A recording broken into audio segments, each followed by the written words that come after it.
இரவு உணவு தான் ரொம்ப நம்ம பண்ற தப்பு. அங்கதான் இரவு உணவு 7:30 மணிக்கு மேல சாப்பிடாதீங்க நண்பர். 7 மணி 7:30 மணி அதிகபட்சம். நான் மருத்துவமனையில ரொம்ப தீவிரமா பயிற்சி பண்றப்பெல்லாம் 11 மணி ஆயிரும் சாப்பிடும் போது. வீட்டுக்கு நான் போகும்போது 11:30 மணிக்கு வீட்டுக்கு போனா தோசையெல்லாம் செத்த பணம் மாதிரி இப்படி தூக்கிட்டு நிற்கும். அதை திருட மாதிரி வீட்டுக்குள்ள போய் சட்னியை வச்சு சாப்பிட்ட காலம்லாம் உண்டு 20 வருஷம் முன்னாடி.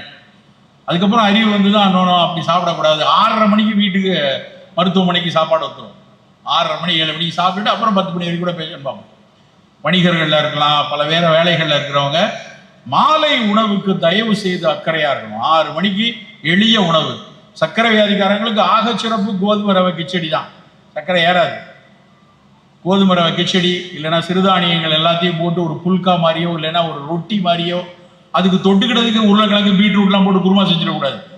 அதுக்கு வெறும் தால் போட்டு சாப்பிடணும், இல்லைன்னா கருவேப்பிலை துவையல் சாம்பார் ஏதாவது வச்சு சாப்பிடணும்.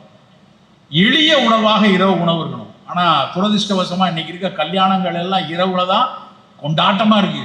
100 வெரைட்டிப்பா, 150 வெரைட்டின்னு அத்தனை அள்ளி போட்டு சாப்பிட்டா அவனுக்கு 1000 கலோரி 1500 கலோரி அது ஏறிடு.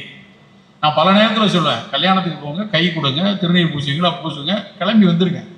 ஏன்னா அங்கே போய் பந்தியில் உட்கார்ந்ததுக்கு அப்புறம் பக்கத்து ஸ்ட்ரீட்டுக்காரனுக்கு வைக்கிறதெல்லாம் பார்க்கும்போது நம்மளும் கொஞ்சம் சாப்பிட்றலாமே. மைசூர் பா வைப்பாங்க, முதல்ல கொஞ்சோட சாப்பிடுவோம்.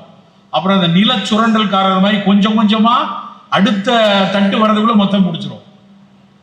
நம்ம அப்படி நம் உணவில் கட்டுப்பாடாக இருக்கணும். இரவு உணவு என்பது எளிய உணவாக ஒரு 6:30 7 மணிக்கு சாப்பிடக்கூடிய உணவாக இருக்கும்.